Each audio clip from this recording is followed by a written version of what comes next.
नमस्कार, यो समाचारमा स्वागत छ। म अपेक्षा तिमिल सेना। सुरु गरौं अहिलेसम्मका प्रमुख समाचारबाट।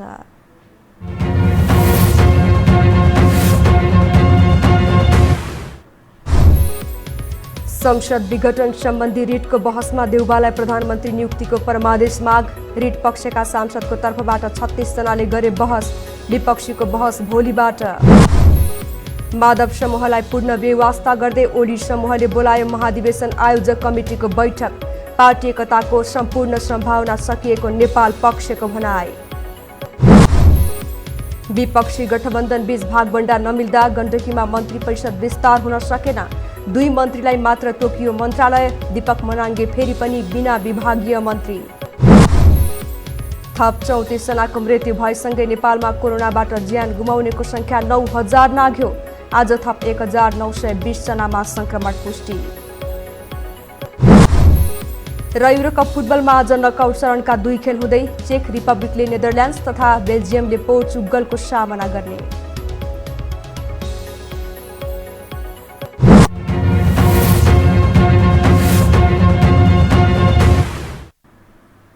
अब समाचार विस्तारमा।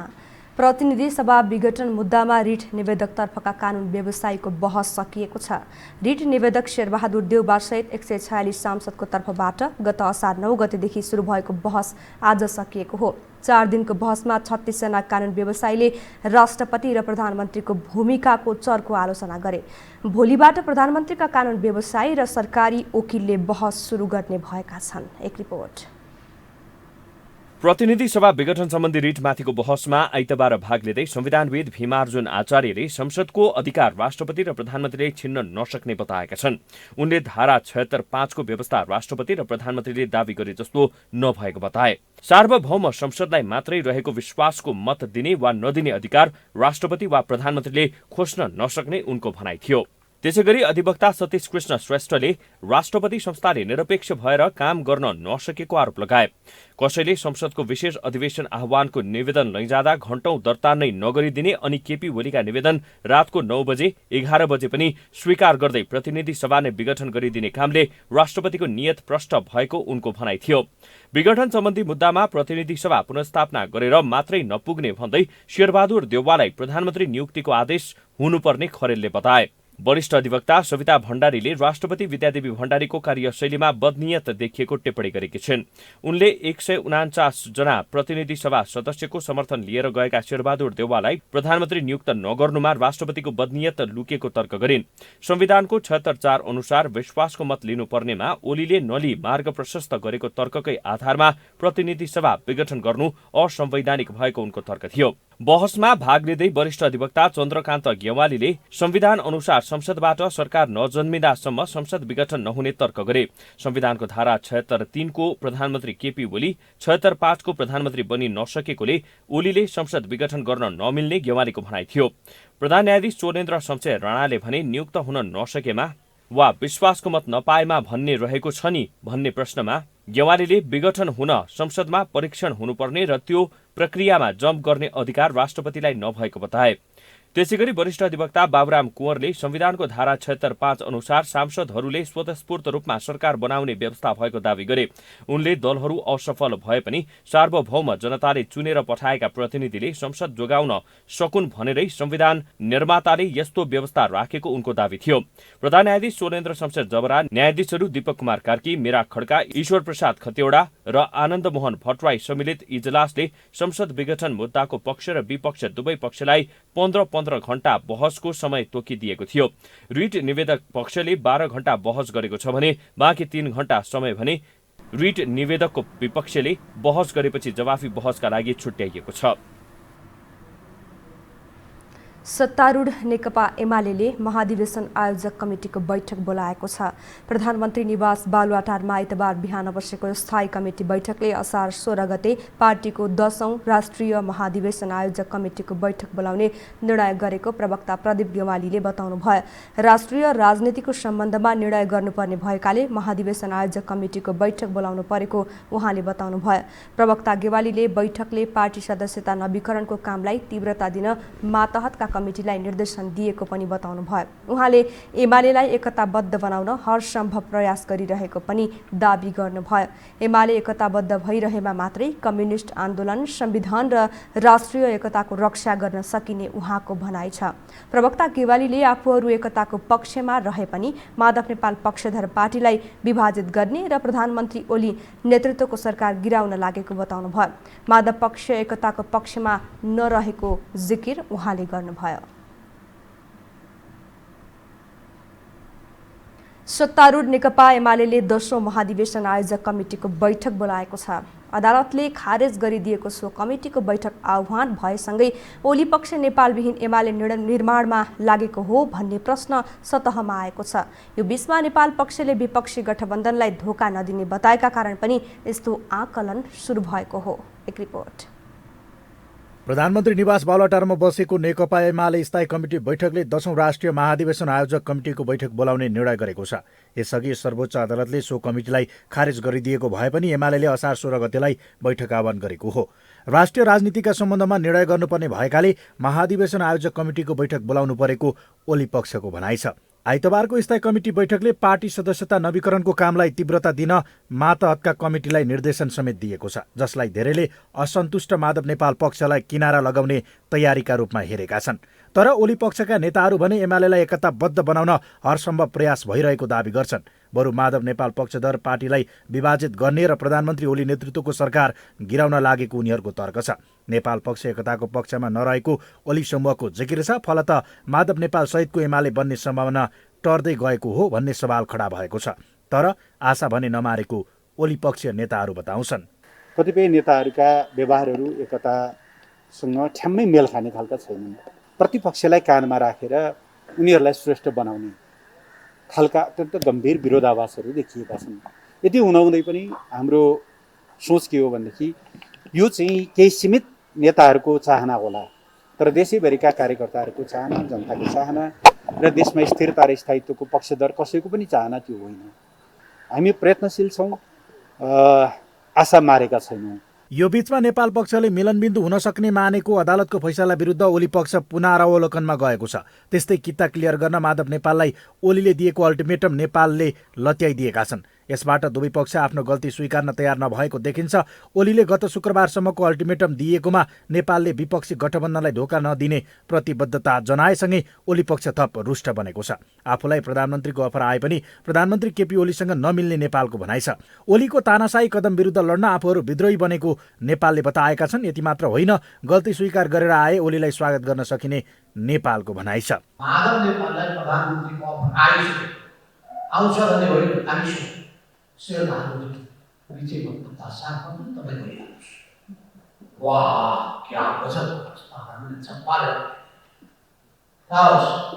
माधव नेपाल धोका दिने मान्छे भए, तर हामी यो जुन प्रोसेस अगाडि बढेको छ त्यो प्रोसेसमा कुनै किसिमको धोका दिने कुरा सम्भव छैन। ओलीले यसअघि नै नेपाललाई भन्दा उनी पक्ष नेताहरूलाई फकाउने प्रयत्न गरेका थिए। ती नेताहरूलाई व्यक्तिगत रूपमा भेट्ने तथा आकर्षक मन्त्रालयको प्रलोभन देखाउने गरेको खबरहरू बाहिरिएका थिए। लगत्तै योगेश भट्टराई लगायतका केही नेताले पार्टी विभाजन भए नेपाल पक्षमा नलाग्ने उद्घोष नै गरे। यता नेपालले पनि यो बीचमा दोहोरो चरित्र देखाउँदै आएका छन्। एकताका लागि ओलीले गरेको प्रयासलाई उनले जालझेल भन्दा बढी मान्न तयार भएनन्। एकातर्फ एकताको पक्षमा रहेको बताउने उनले ओलीलाई अस्वीकार गरेर अघि बढ्ने गतिविधि गरिरहेका छन्। यसरी ठोस परिणाम पनि नदिने तथा वारपार पनि नहुने स्थितिमा रहेको एमालेमा लामै समयदेखि दुई पार्टी अभ्यास जारी छ। यही विकसित घटनाक्रममा ओली पक्षले 10औं महाधिवेशन समितिको बैठक बोलाएपछि नेपाल रहित एमाले बनाउन ओली पक्ष कसिएको विश्लेषण सुरु भएको हो। यो हो टेलिभिजनका लागि कुलचन्द्र विष्ट, काठमाडौँ। प्रधानमन्त्री केपी शर्मा ओली र विपक्षी गठबन्धनबीच चुलिँदै गएको शक्ति टकरावले मुलुकको राजनीति नै गम्भीर सङ्कट उन्मुख छ। एकअर्काबीच बाझाबाझ र वारपारको अवस्थाले मुलुकमा प्राप्त उपलब्धिमाथि नै गुम्ने त होइन भन्ने प्रश्न उठेको छ। एक रिपोर्ट। राजनीतिक खेल मैदानमा उत्रिएका खेलाडीले प्रतिस्पर्धीलाई बढी महत्त्व दिन्छन्, रेफ्रीलाई होइन। तर प्रधानमन्त्री केपी शर्मा ओलीको दोस्रो प्रतिनिधि सभा विघटनपछि पक्ष विपक्षका नाममा नेताहरूले लामो सङ्घर्षबाट प्राप्त उपलब्धि र संविधानको अन्तिम व्याख्याताका रूपमा रहेको न्यायपालिकामाथि नै प्रहार गरिरहेका छन्। मुलुकको कार्यकारी प्रमुख प्रधानमन्त्रीले शुक्रबार अदालत माओवादी केन्द्रका अध्यक्ष पुष्पकमल दाहाल प्रचण्डको सेटिङमा चलेको विवादास्पद अभिव्यक्ति दिए। त्यसको जवाफमा शनिबार दाहालले उस्तै तीखो प्रहार गरे। भोलिपल्ट कुकुरो हराउनु छ भने अघिल्लै दिन धादिङमा स्याल गरायो। कसरी त्यो हो त? एउटा गम्भीर प्रश्न छ। यस्तो कुरामा हामीहरू एकछिनका लागि खुसी वा दुःखी हुने कुरा होइन। मन्त्रीहरू सब हटाइदिएर प्रधानमन्त्रीलाई काम गर्न अप्ठ्यारो भयो, खुच्चिङ पर्यो। कसैले अघिल्लै दिन घोषणा गरेका थिए, कसरी गरे त्यो पनि एउटा गजबको छ। अदालतले यी मन्त्रीलाई अवैध भन्छ भनेको थिए।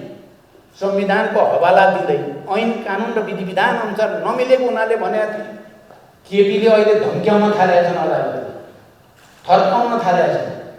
कहिले महाधिवक्ताबाट थर्काउन लगाउने, कहिले आफै अहिले त आफै बिचरा चाहिँ मलाई देखाएर मलाई पो देखाएर मैले सेटिङ गरेँ। मेरो सेटिङमा नेपाल चलेको भए त।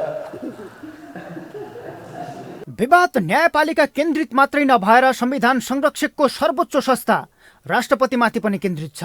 प्रधानमन्त्रीका कदममाथि लाहाछाप लगाउन रबर स्ट्याम्प बनेको भन्दै विपक्षीहरूले राष्ट्रपतिको नाम लिन लाज मानिरहेका छन् र राजालाई शानका रूपमा सम्झिरहेका छन्, जसले प्रधानमन्त्रीलाई पोल्नु पोलेको छ। अझ म त झन् महिलालाई अगाडि सार्ने भनेर महिला अघि सार्ने भएको त हेर्नुहोस् त। अहिले त राष्ट्रपति त कस्तो भयो? अहिले त राष्ट्रपति भनेको संस्था त यति योभन्दा त राजाहरू भन्दाखेरि त एउटा थियो नि सान। अहिले त सान पनि छैन, मान पनि छैन, इज्जत नै छैन। कस्तो भयो त हामीले बनाएको संस्था? राष्ट्रपति त संस्था हो नि। हिजो पनि केही भूतपूर्वहरूको लस्करले प्रेस मिट द प्रेस गरेर देखेको थिएँ मैले। त्यसमा पनि राष्ट्रपतिमाथि, राष्ट्रपतिभन्दा राजै राम्रो भन्नेसम्म उहाँहरू पुग्नुभयो। खैर, कति बेर के बोल्ने र फेरि लोकतन्त्रका दुहाई दिने। राष्ट्रपतिलाई हामीले जे अधिकार दिएका छौँ, राष्ट्रपति त्यसमा सीमित हुनुहुन्छ, त्यसमा सीमित हुनुपर्छ। तर उहाँहरूको सम्बन्धमा मलाई धेरै केही भन्नु छैन। आफै लागिमिली ओली प्रचण्ड र माधवले विद्यादेवी भण्डारीलाई राष्ट्रपति बनाएका थिए। आफ्नै जोडबलले उमारेको वृक्षले विष बमन गर्न थालेपछि प्रचण्ड माधवलाई पनि आत्मा आलोचित हुन विश्लेषकहरूले सुझाव दिइरहेका छन्। किनकि ओलीकै जस्तो अहङ्कार र सत्ता लिप्साको चरम अभिलाषा प्रचण्ड माधवमा भएर नै अहिलेको अवस्था आएको उनीहरूको ठम्ब्याइ छ। अहिले त ओलीले बिराएको बाटो र मुठभेडको राजनीतिमा विपक्षीहरू झनै क्रियाशील छन्। उहाँलाई कुनै नीति छैन, सिद्धान्त छैन, मूल्य मान्यता छैन। उहाँहरू नितान्त व्यक्तिलाई आउट गर्ने नीतिमा अथवा स्वार्थमा उहाँहरू लुप्त भएको कारणले संसदीय अभ्यासमा यस्तो नहुनु तरिकाको चरित्रको खेल रहेको छ र उहाँहरू चाहिँ सडकबाट दबाब दिएर अदालतलाई प्रभावित गर्ने एउटा तरिका छ। 3 वर्ष अघि ओली प्रचण्ड मिलेर नेकपा बनाउँदा 50 वर्ष देशको नेतृत्व नेकपाले गर्ने भन्दै स्थायित्वको उडान भरेका थिए। त्यसबेला माधव नेपाल पार्टीमा सम्मानित जिम्मेवारी नपाएको र ओली प्रचण्डको बढ्दो लोकप्रियताप्रति खुसी थिएनन्। तर अहिले समय फेरिएको छ। अहिले प्रचण्ड माधव एक कित्तामा उभिएर ओलीलाई लखेटिरहेका छन्। 50 वर्षको लक्ष्य साधेका दुई पाइलट 3 वर्ष पनि एक जहाजमा रहन नसक्दा अहिले कङ्ग्रेसलाई गुहारेर सत्ताको चाबी बुझाउने अभियान चलेको छ। पक्ष विपक्ष बीचको खाडलले मुलुकमा राजनैतिक द्वन्द्व यतिसम्म बढेको छ कि हजारौंको बलिदान र दशक लामो जनयुद्ध र जनआन्दोलनबाट बल्ल तल्ल प्राप्त औँलामा गन्न सकिने उपलब्धि पनि सङ्कटमा परेका छन्। कि यसको जिम्मेवारी यी पात्रहरूले लिनु पर्दैन त? यो हो टेलिभिजनका लागि सन्तोष बिके थापा, काठमाडौँ। गण्डकी मन्त्री परिषदमा सहभागी 2 जना मन्त्रीलाई जिम्मेवारी तोकिएको छ। मुख्यमन्त्री कृष्णचन्द्र नेपाली पोखरेलको सिफारिसमा प्रदेश प्रमुख सीताकुमारी पौडेलले मन्त्रीहरू कुमार खड्का र मधुमाया अधिकारीलाई मन्त्रालय तोक्नु भएको छ। नेपाली कङ्ग्रेसबाट मन्त्री बन्नुभएका खड्कालाई सामाजिक विकास मन्त्रालय र माओवादी केन्द्रबाट मन्त्री बन्नुभएकी अधिकारीलाई स्वास्थ्य तथा जनसङ्ख्या मन्त्रालयको जिम्मेवारी दिइएको छ। जसपाबाट मन्त्री बनेका हरिशरण आचार्य र दीपक मनाङ्गे भनिने राजीव गुरुङलाई भने कुनै जिम्मेवारी दिइएको छैन। मन्त्रालय भागबण्डाबारे विपक्षी गठबन्धनमा सहमति जुट्न नसक्दा गण्डकी प्रदेशमा थप मन्त्रालयको बाँडफाँड र मन्त्री नियुक्त गर्न मुख्यमन्त्रीलाई सकस परेको छ। नेत्रविक्रम चन्द विप्लव नेतृत्वको नेपाल कम्युनिस्ट पार्टीका नेता माइला लामाले राज्य पक्षले 3 बुँदे सहमतिलाई इमान्दारीपूर्वक कार्यान्वयन नगरेको गुनासो गर्नुभएको छ। गत फागुन 21 गते सरकारसँग भएको 3 बुँदे सहमतिप्रति आफ्नो पार्टी इमान्दार रही कार्यान्वयनको दिशामा गइरहेको भए पनि राज्यले आफ्नो भूमिकालाई इमान्दारितापूर्वक कार्यान्वयन नगरेको लामाले बताउनुभयो। उहाँले सहमति कार्यान्वयनमा सरकारले तदारुकता नदेखाउँदा पार्टी कार्यकर्ता र नागरिकहरू दुखी भएको दाबी गर्नुभयो। 3 बुँदे सहमति अनुसार जेलमा रहेका आफ्ना कार्यकर्ता रिहाई गर्ने काममा पनि ढिलासुस्ती भएको गुनासो उहाँले गर्नुभयो। हुनुहुन्छ छुट्नु भएको छैन। हामीले त राज्यसँग जो हाम्रो पार्टीले प्रतिबद्धता गरेको थियो 3 बुँदामा आफूलाई जसरी प्रस्तुत गरेको थियो त्यसमा हाम्रो पार्टी इमान्दारै छ। क्रियान्वयनको दिशामा हाम्रो पार्टी गइरहेकै छ। तर राज्यले आफ्नो भूमिकालाई जसरी इमान्दारितापूर्वक क्रियान्वयन गर्न पर्थ्यो या राजनीतिक सहमतिको 3 बुँदे सहमतिलाई कार्यान्वयनमा राज्यले जो तदारुकता प्रदर्शन गर्नु पर्थ्यो त्यो प्रदर्शन नगरेकोमा अहिले नागरिकहरू दुखी छन्। राजनीतिक पार्टीहरू पनि सायदमा राज्यले आफू नेत्रविक्रम चन्द विप्लव नेतृत्वको नेपाल कम्युनिस्ट पार्टी जिल्ला समिति काठमाडौँले आज संघीय राजधानी काठमाडौँमा गरेको रक्तदान कार्यक्रममा सञ्चारकर्मीसँग संक्षिप्त प्रतिक्रिया दिँदै लामाले राज्य आफूले गरेको सहमतिप्रति उत्तरदायी भई कार्यान्वयनमा इमान्दार बन्नुपर्ने तर्क गर्नुभयो। हामीसँग समाचार बाँकी नै छन्, अहिलेलाई विश्राम।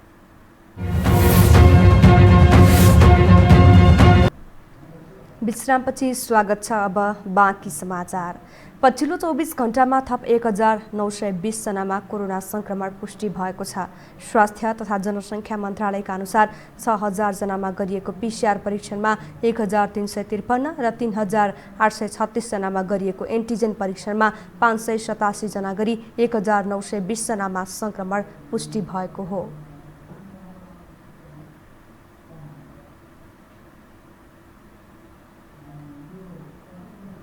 यस्तै संक्रमणका कारण 34 जनाको मृत्यु भएको छ। यो सँगै कोरोनाका कारण ज्यान गुमाउनेको संख्या 9009 पुगेको छ। त्यस्तै थप 3007 जना संक्रमण मुक्त भएका छन्। नेपालमा हाल कोरोनाका सक्रिय संक्रमितको संख्या 40336 रहेको छ। काठमाडौँ उपत्यकाको निषेधाज्ञाको सम्बन्धमा भोलि निर्णय गरिने भएको छ। काठमाडौँ जिल्लाका प्रमुख जिल्ला अधिकारी काली प्रसाद पराजुलीले सोमबार उपत्यकाका प्रमुख जिल्ला अधिकारीको बैठक बसेर उपत्यकामा लागू हुने गरी निषेधाज्ञा सम्बन्धी अर्को आदेश जारी गर्ने बताउनु भएको हो। जिल्ला कोभिड सङ्कट व्यवस्थापन केन्द्रले सार्वजनिक यातायात सञ्चालनमा सहजीकरण तथा पसलहरूलाई नियमित खोल्नुपर्ने लगायतका सुझावहरू दिएको भए पनि उपत्यकाको 3वटै जिल्लाको आआफ्नो वस्तुस्थितिलाई हेरेर निर्णय गर्नुपर्ने भएकाले आफूहरू परामर्शमै रहेको उहाँले बताउनुभयो।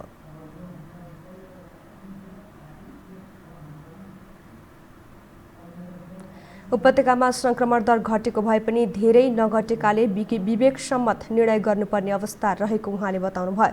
निषेधाज्ञा पुरै नखोल्न र लामो दूरीका सवारी साधनलाई अझै 1-1.5 हप्ता खोल्न नहुने सुझावहरू आएको जानकारी गराउनुभयो।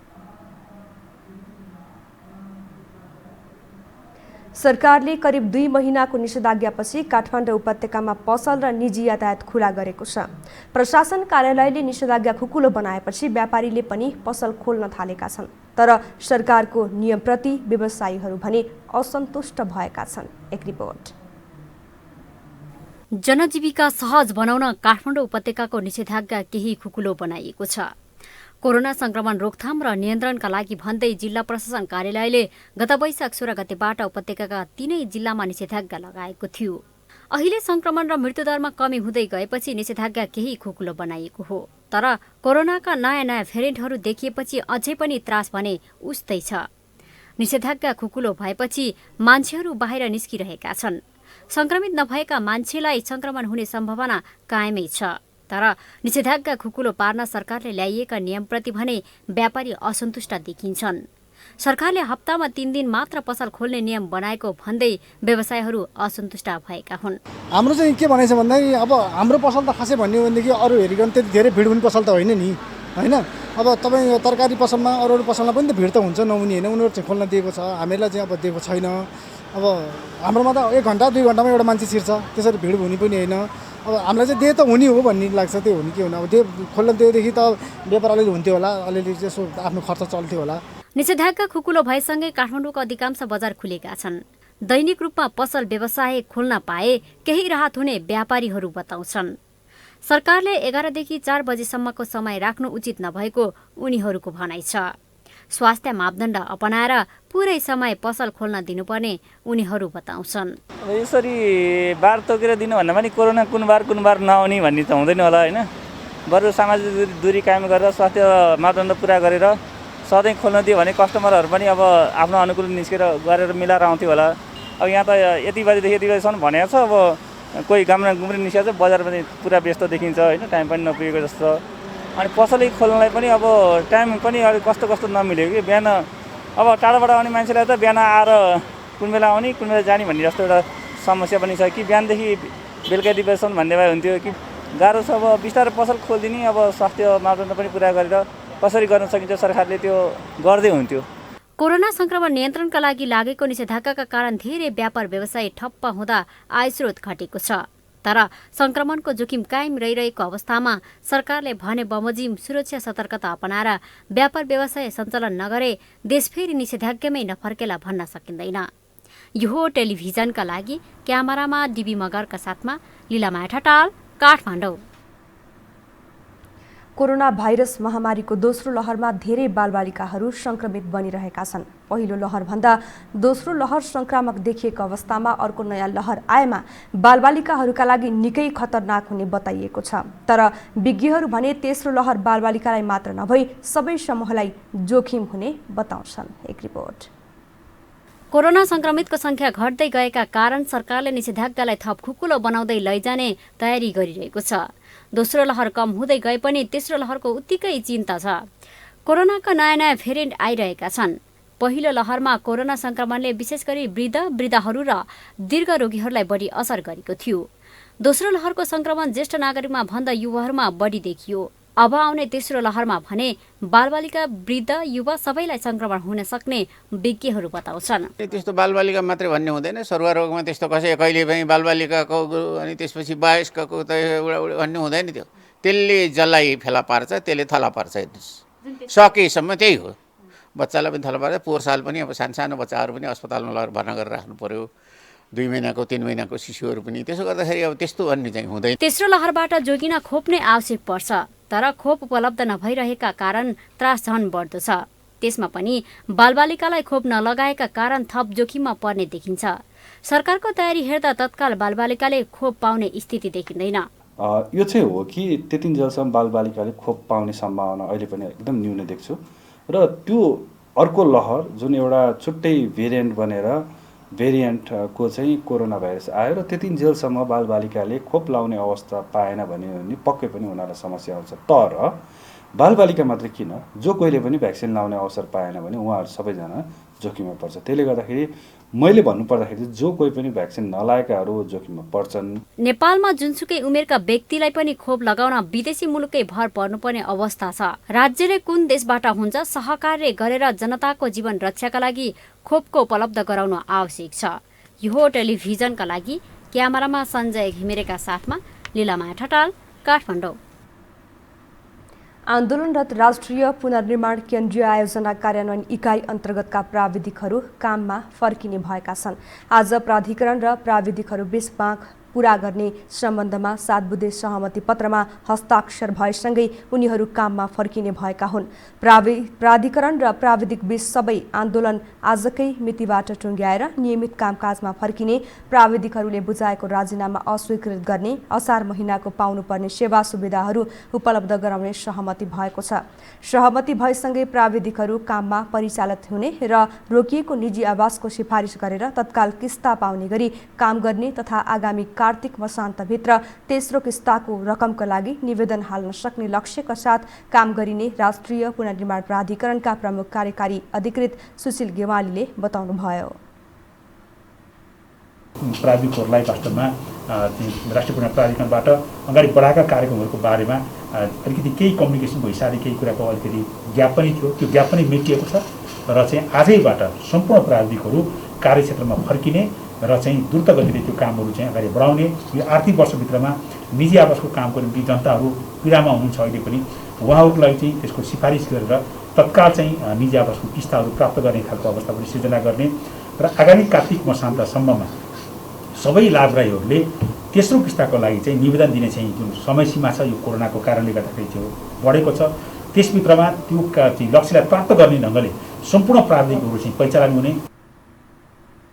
आन्दोलनरत प्राविधिकहरूले आफ्नो माग पूरा भएको बताएका छन्। आन्तरिक रूपले गृह कार्यहरू हुँदै गर्दा कतिपय कम्युनिकेसन ग्यापको कुरा गर्नुभयो सरले। त्यही ग्यापले गर्दाखेरि कतिपय कुराहरू हामीलाई थाहा थिएन। हामीले माग राखे पनि ती आन्तरिक रूपले गृह कार्य हुँदै थिए र आजबाट हाम्रा सम्पूर्ण मागहरू पुरा भएका छन्। आजबाट सम्पूर्ण हामी प्राविधिकहरू गाउँ गाउँमा फर्किन्छौँ र यो असार मसान्तसम्म धेरैभन्दा धेरै लाभग्राहीहरूका अनुहारमा खुसी ल्याउने काम गर्छौँ र उहाँहरूको घर निर्माणमा हामी झन् द्रुत गतिले खटिनेछौँ। पुनर्निर्माण प्राधिकरण अन्तर्गतका प्राविधिकहरू निकै लामो समयदेखि आन्दोलन गर्दै आएका थिए। प्राविधिकहरूको राजीनामा अस्वीकृत भएको छ भने काममा खटिने भएका छन्। प्रदेश नम्बर 2 अन्तर्गत सर्लाही जिल्लाको सदरमुकाम मलङ्गवा नगरपालिका क्षेत्रमा झन्डै 2 दशकपछि सडक स्तरोन्नति कार्य सुरु भएको छ। लामो समयपछि पक्की सडकको निर्माण कार्य सुरु भएपछि स्थानीयवासीहरूमा खुसियाली छाएको छ। एक रिपोर्ट।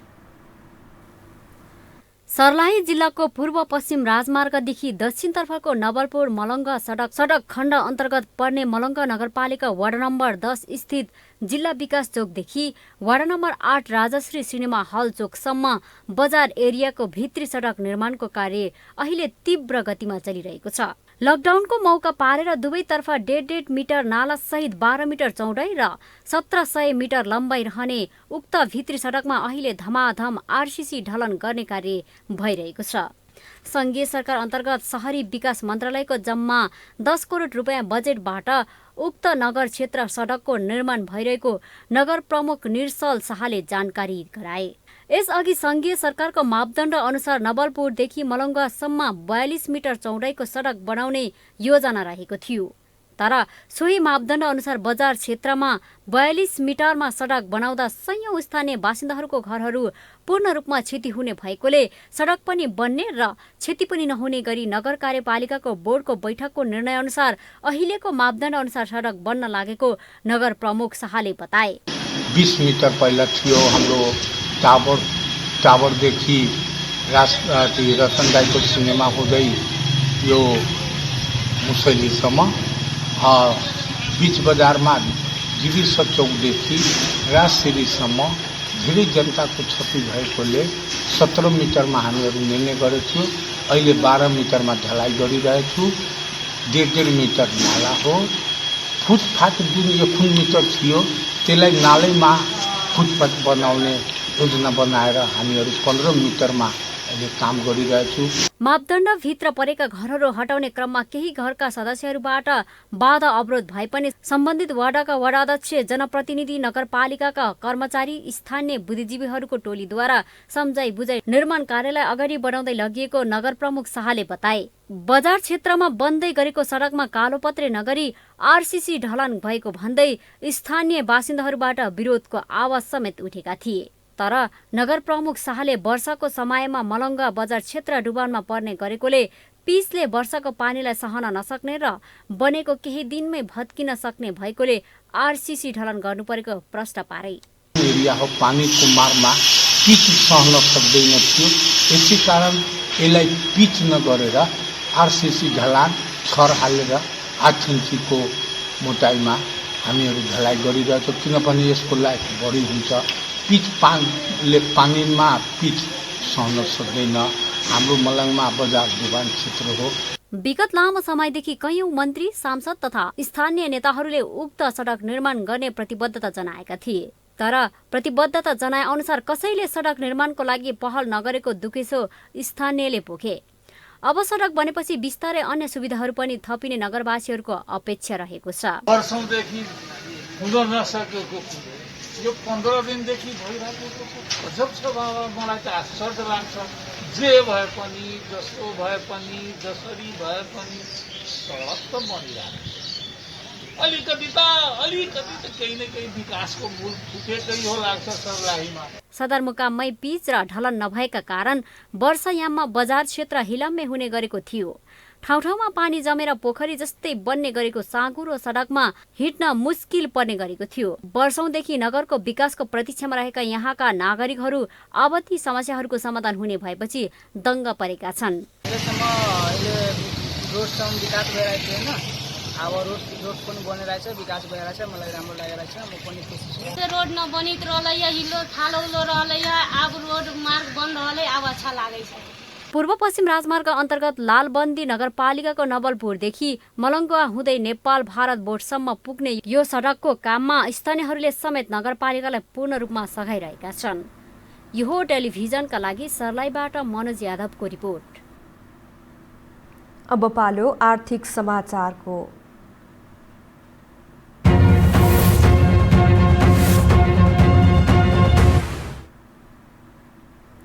नेपालको उत्थानशील पुनरुत्थानका लागि नेपाल सरकार र विश्व बैंकबीच 15 करोड अमेरिकी डलर बराबरको सहुलियत ऋण उपलब्ध गराउने सम्झौता पत्रमा हस्ताक्षर भएको छ।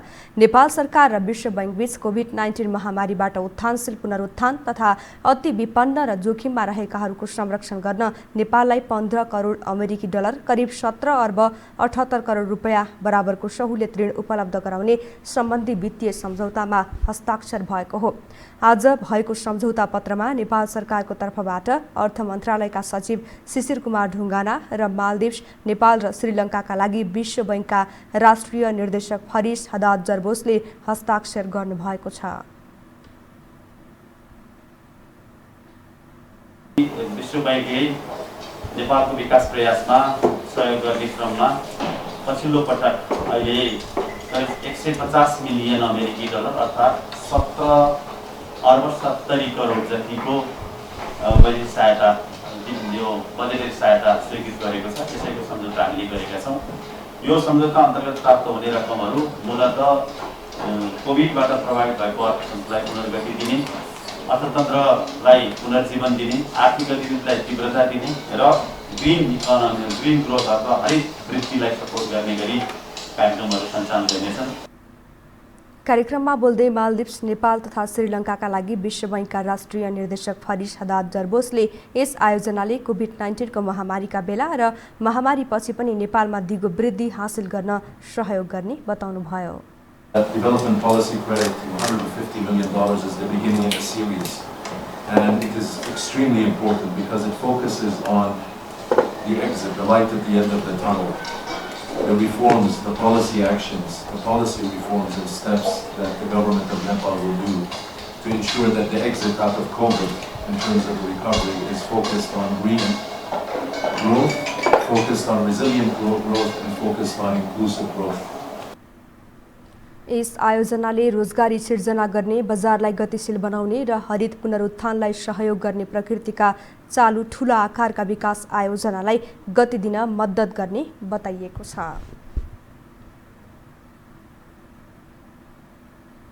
आर्थिक वर्ष 2077-78 मा 56,21,000 मेट्रिक टन धान उत्पादन भएको छ। यस आर्थिक वर्षमा 14,73,000 हेक्टर क्षेत्रफलमा धान खेती गरिएको थियो। सो क्षेत्रफलमा गरिएको धान खेतीबाट 56,21,000 मेट्रिक टन धान उत्पादन भएको कृषि विभागकी निमित्त महानिर्देशक जानुका पण्डितले बताउनुभयो। विभागले यस वर्ष अघिल्लो वर्षको तुलनामा धानको क्षेत्रफलमा 1% र धान उत्पादनमा 1.3%ले वृद्धि भएको जनाएको छ। निमित्त महानिर्देशक पण्डितले आगामी दिनमा धान बालीको उत्पादकत्व वृद्धिको दरलाई अझै फराकिलो र दिगो बनाउनु पर्ने आवश्यकता रहेको बताउनुभयो। अघिल्लो वर्षको तुलनामा धानको क्षेत्रफल र उत्पादनमा क्रमशः 1% र 1.3%ले वृद्धि भएको छ।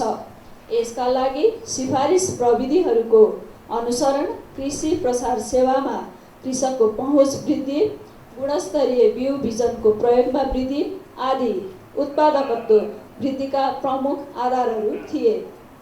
तथापि आगामी दिनहरूमा धान बालीको उत्पादकत्व वृद्धिको दरलाई अझ फराकिलो र दिगो बनाउनु पर्ने आवश्यकता रहेको छ। निमित्त महानिर्देशक पण्डितले देशमा धानको उत्पादन वृद्धि गरी खाद्य सुरक्षाको अवस्था सुधार गर्न, धानमा आत्मनिर्भर बन्न र उत्पादनलाई उद्योगसँग जोड्दै रोजगारी र आयमा वृद्धि गर्न सकिने आधारहरू रहेको बताउनुभयो। साताको पहिलो दिन आज नेपाल स्टक एक्सचेन्ज नेप्से परिसूचक दोहोरो अङ्कले वृद्धि भएको छ। आज नेप्से 27.38 अङ्कले बढेर 2870.38 बिन्दुमा पुगेर थामिएको छ। आज कुल 227 कम्पनीको 2,09,74,000 किता सेयर खरिद बिक्री हुँदा 7 अर्ब 16 करोड भन्दा धेरैको कारोबार भएको छ। आज समूहगत आधारमा hotels and tourism, development bank, finance र इन्सुरेन्सका परिसूचक घटेका छन् भने अरू सबै परिसूचकमा वृद्धि भएको छ। आज सेन्चुरी कमर्सियल बैंक र अप्पर तामाकोसीको सेयर झन्डै 10%ले वृद्धि भएको छ। हामीसँग अन्तर्राष्ट्रिय र खेल समाचार बाँकी नै छन्। अहिलेलाई विश्राम।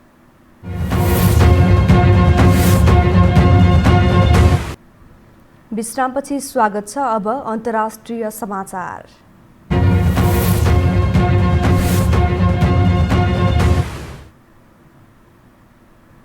एक सहकर्मीलाई चुम्बन गरेको तस्बिर सार्वजनिक भएपछि बेलायती स्वास्थ्य मन्त्रीको पद गएको छ। कोरोना विरुद्धको नियम तोड्दै चुम्बन गरेका स्वास्थ्य मन्त्री म्याट ह्यान्ककले चौतर्फी दबाव बढेपछि राजीनामा दिएका हुन्। उनले भौतिक दूरीको नियम तोड्दै ह्यान्ककले आफ्नी एक सहकर्मीलाई चुम्बन गरेका थिए। ह्यान्कक र जिन कोलेड्यान्जोलेभिचको चुम्बनको तस्बिर द सन पत्रिकाले छापेको थियो। प्रधानमन्त्री बोरिस जोन्सनले भने राजीनामा पत्र लिँदै आफू दुखी भएको बताएका छन्। नयाँ स्वास्थ्य मन्त्रीमा भने पूर्व अर्थमन्त्री सजिद जावेदलाई ल्याइएको छ। ह्यान्ककले आफैले बनाएको नियम पालना गर्नु आफूहरूको कर्तव्य भन्दै माफी माग्दै राजीनामा दिएका छन्। अब खेलकुद समाचार।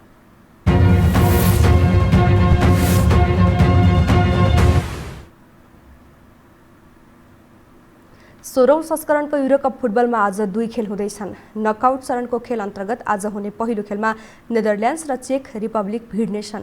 हंगेरीको पुस्कास एरिनामा हुने नेदरल्यान्ड्स र चेक रिपब्लिक बीचको खेल राति 9:15 बजे सुरु हुनेछ। यस खेलको विजेताले क्वार्टर फाइनलमा डेनमार्कसँग खेल्नेछ। यस्तै आजको दोस्रो खेलमा बेल्जियम र पोर्चुगलले प्रतिस्पर्धा गर्नेछन्। स्पेनको सेभियामा बेल्जियम र पोर्चुगल बीचको खेल राति 1:15 बजे सुरु हुनेछ। यस खेलको विजेताले क्वार्टर फाइनलमा इटालीसँग खेल्नेछ। दुवै टिम जित निकाल्दै अन्तिम 8मा पुग्ने लक्ष्यसहित मैदान उत्रनेछन्। खेल समाचारसँगै हामी यो समाचारको अन्त्यमा आइपुगेका छौं। बिदा हुनु अघि प्रमुख समाचार पुनः एकपटक।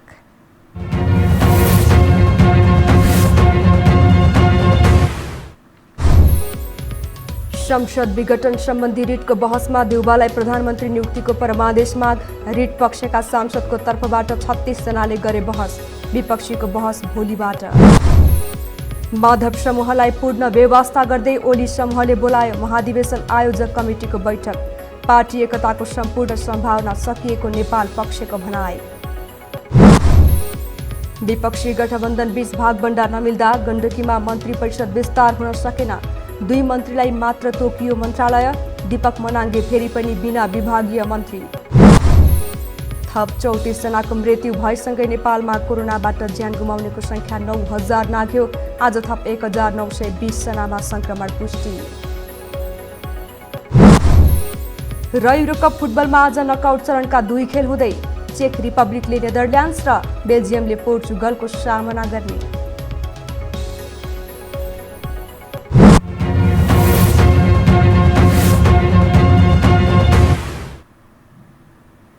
हवस् त यो हो समाचार सकियो। समाचार बुलेटिनका साथै यो हो टेलिभिजनका सम्पूर्ण कार्यक्रम यो हो टेलिभिजन.com, यो हो खबर.com, युट्युब र फेसबुकमा पनि पढ्न र हेर्न सक्नुहुनेछ। मोबाइलमा यो हो टिभी एप डाउनलोड गरी हामीलाई प्रत्यक्ष हेर्न सक्नुहुनेछ। तथ्य सहितको निष्पक्ष समाचारका लागि हेर्दै रहनुहोला यो हो टेलिभिजन। नमस्कार।